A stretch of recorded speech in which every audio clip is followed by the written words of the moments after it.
Hi అండి, నమస్తే. ఈరోజు వీడియోలో మనం రెస్టారెంట్ స్టైల్లో తయారు చేసుకుని పరాటాలు పొరలు పొరలుగా ఇంట్లోనే తయారు చేసుకోవచ్చండి. అది కూడా గోధుమ పిండితో. చాలామంది అనుకుంటారు కదా మైదా పిండితోనే చాలా బాగా వస్తాయని. కాదండి, గోధుమ పిండితో కూడా మనం పర్ఫెక్ట్గా రెస్టారెంట్ స్టైల్లో లాగా పొరలు పొరలుగా తయారు చేసుకోవచ్చు. మరి ఈ వీడియోని చివరి వరకు స్కిప్ చేయకుండా చూడండి. దీనికోసం ముందుగా మనం ఒక వెడల్పాటి పళ్ళెంలో 3 కప్పుల గోధుమ పిండిని వేసుకోవాలి. అంటే ఇది దాదాపుగా 1/2 కిలో గోధుమ పిండి అనమాట. ఈ 1/2 కిలో గోధుమ పిండికి 2 టీ స్పూన్ల ఉప్పు సరిగ్గా సరిపోతుంది. ఇందులో సీక్రెట్ ఇంగ్రీడియంట్ ఒక గుడ్డు వేస్తారండి. ఒకవేళ మీరు వెజిటేరియన్స్ అయితే గుడ్డు వేయకపోయినా పర్వాలేదు. ఇప్పుడు గుడ్డు వేసిన తర్వాత ముందుగా మనం గుడ్డుతో పాటుగా ఈ గోధుమ పిండి మిశ్రమాన్ని బాగా కలుపుకోవాలి. ఆ తర్వాత కొంచెం కొంచెం నీళ్ళు పోసుకుంటూ చపాతీ పిండి మాదిరిగా కలుపుకొని దాని మీద కొద్దిగా నెయ్యి వేసి 30 నిమిషాలు మ్యారినేట్ చేసుకోవాలి. 30 నిమిషాలు అయిన తర్వాత పిండి బాగా సాఫ్ట్గా తయారవుతుందండి. దాన్ని ఇంకొకసారి ఇలా నీట్ చేసుకుని పక్కన పెట్టుకోవాలి. ఇప్పుడు రెస్టారెంట్లో 3 విధాలుగా ఫోల్డింగ్ చేస్తారు. ఫస్ట్ మెథడ్ చూద్దాం. కొద్దిగా పిండి చల్లుకొని మనం ఒక చేతికి సరిపడా పిండి ముద్ద తీసుకొని దాన్ని వెడల్పుగా చపాతీలాగా స్ప్రెడ్ చేసుకోవాలి. దాంట్లో నెయ్యి లేదా నూనెని మొత్తం చపాతీ అంతా ఇలా గ్రీస్ చేయాలన్నమాట. దాని మీద కొద్దిగా గోధుమ పిండి చల్లి మధ్యకి కట్ చేసి దాన్ని ఇలా రోల్ చేయాలి. మనకి కోన్ షేప్లో వస్తుంది. ఇది జాగ్రత్తగా రోల్ చేయాలన్నమాట. దగ్గరికి పట్టుకొని ఇలా రోల్ చేసుకుంటూ వెళ్ళాలి. మనకి ఐస్ క్రీమ్ కోన్ లాగా తయారవుతుంది. చూసారా, పైన ఉన్న పొరల్ని ఇలా విడదీయాలి. ఇలా తయారు చేసుకున్న కోన్ని వెనక్కి పెట్టి దానిపైన ఉన్న లేయర్స్ని కొంచెం వెనక్కి మడిచి దాన్ని తిరిగేసి గట్టిగా ప్రెస్ చేయాలి. ఇలా ప్రెస్ చేసి పక్కన పెట్టుకోవాలి.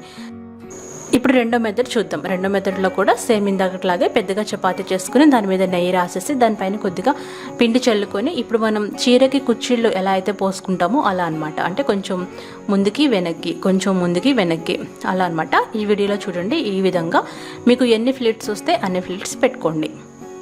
ఇలా పెట్టుకొని ఒకసారి గట్టిగా లాగాలి. లాగిన తర్వాత చివరి నుండి ఈ విధంగా రోల్ చేసుకుంటూ వెళ్ళాలి. చూడండి ఎంత చక్కగా గుండ్రంగా వచ్చింది కదా. దీన్ని ఇలా ప్రెస్ చేసి పక్కన పెట్టుకోండి. ఇప్పుడు మూడో విధానం. ఈ విధానంలో చపాతీని ఇలా పొడుగ్గా రోల్ చేసుకోవాలి. ఇలా పొడుగ్గా రోల్ చేసుకుని దాని మీద నెయ్యి రాయాలి. పైనుండి కింది వరకు నెయ్యి రాసి దాని మీద కొద్దిగా గోధుమ పిండి చల్లుకోవాలి. ఇప్పుడు దీన్ని రౌండ్గా రోల్ చేసుకోవాలి. చూసారు కదా, ఈ మూవీ క్లిప్లో చూపించినట్లుగా ఇలా రౌండ్గా మొత్తం రోల్ చేయాలన్నమాట. ఇప్పుడు దీన్ని ఆపోజిట్ డైరెక్షన్స్లో ఈ విధంగా ఫోల్డ్ చేయాలి. ఫోల్డ్ చేసి గుండ్రంగా తిప్పి ప్రెస్ చేసి పెట్టుకోవాలి.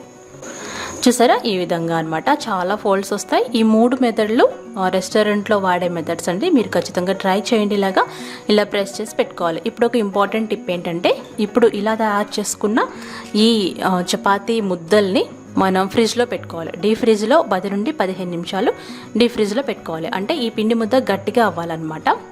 మీ ఫ్రిడ్జ్ని బట్టి పెట్టుకోండి. ఇక నేను 10 నిమిషాలు పెడితే సరిపోయింది. కొంచెం గట్టిగా అయిన తర్వాత ఫ్రిడ్జ్లో నుండి తీసి మనం మళ్ళీ చపాతీని ప్రెస్ చేసుకోవాలి. పరాటా మీరు ప్రెస్ చేసేటప్పుడే తెలుస్తుంది. చూస్తారు కదా, పొరలు పొరలుగా వస్తుంది. ఈ విధంగా ప్రెస్ చేసుకొని మీడియం ఫ్లేమ్లో తవ్వ కాలిన తర్వాత తవ్వ మీద పెట్టుకొని మీడియం ఫ్లేమ్లో మాత్రమే రోస్ట్ చేసుకోవాలి.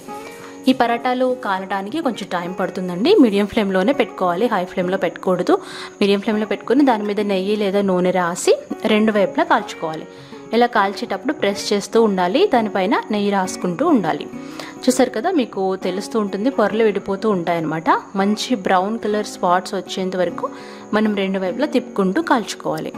ఈ పరాటాల్లో ఎక్కువ నెయ్యి లేదా నూనె పడుతుందండి. అప్పుడే మనకి పరాటాలు చాలా సాఫ్ట్గా యాజ్ ఇట్ ఈస్గా రెస్టారెంట్లో లాగా వస్తాయి. మీరు నూనె నెయ్యి తగ్గించుకోవాలనుకుంటే తగ్గించుకోండి, కానీ పరాటాలు మాత్రం గట్టిగా అయిపోతాయి. అంతేనండి, యాజ్ ఇట్ ఈస్గా రెస్టారెంట్లో తిన్నట్టుగానే మీరు ఫీల్ అవుతారు. దీని మీద కొద్దిగా బటర్ వేసుకొని సర్వ్ చేసుకోండి. ఏ గ్రేవీతోనైనా ఈ పరాటాలు చాలా టేస్టీగా ఉంటాయండి. నాన్ వెజ్ కానీ వెజ్ కానీ పన్నీర్, చికెన్, మటన్ ఇలా దేంతోనైనా చాలా బాగుంటాయి అన్నమాట. ఈ పరాటాలు మీరు తప్పకుండా ట్రై చేసి మీకు బాగా కుదిరితే నాకు ఫీడ్బ్యాక్ పంపించండి. ఈ వీడియో నచ్చినట్లయితే లైక్ చేయండి, షేర్ చేయండి, కామెంట్ చేయండి.